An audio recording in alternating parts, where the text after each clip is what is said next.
بالصلاة على النبي. طول عمرنا بنشوف الافراح عريس وعروسه، لكن النهارده غير. النهارده عريس بس، اخويا السندال سلطان القط. يلا يا سيدي. هم تيكا تيكا هم تيكا تيكا هم تيكا تيكا هم تيكا تيكا هم تيكا تيكا هم تيكا تيكا هم تيكا تيكا هم تيكا تيكا هم تيكا تيكا هم تيكا تيكا هم.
يعني شكرا جدا على اليوم ده، واسمح لي بقى اروح لاني اتاخرت جدا. لا تروح ايه؟ ده الليله لسه هتبتدي وتحلاو.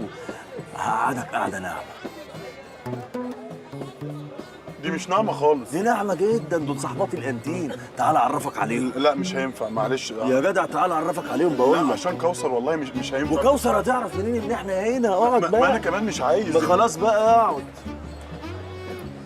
منورين. دول بقى صحباتي الانتيم، عشرة العمر.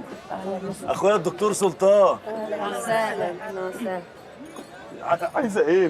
ما تهدي اهدي. حبوك يا دكتور. لو اي كلب جه مكاني هيحبوه بعد اذنك يا حجاج، خليني امشي. انت متميز يا دكتور.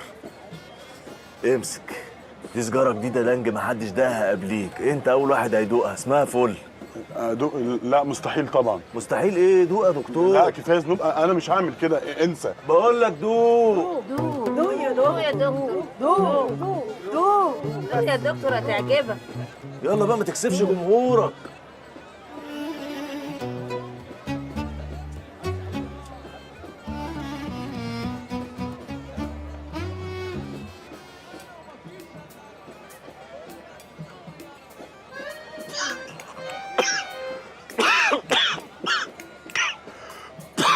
دكتور، السيجاره دي نص الكميه اللي فيها ساتيفا، وفيها مواد منيله بنيله، فيها امونيا وانديكا وهايبرد وكيتو وانفيتامينات، فيها نسبه مش قليله من التي اتش سي، ودي ماده خطر جدا، ونسب اقل من السي بي دي والسي بي جي والسي بي ان والسي بي سي، فيها نسبه صغيره جدا من الليمونين، فيها شويه تراب غالبا اللي بيلف كان قاعد على سطح او حاجه. وهتحس برضه بطعم الفلفل الاسمر لان فيها شعرة بهارات. بس انا ليه ما عملتش دماغ لحد دلوقتي؟ اكيد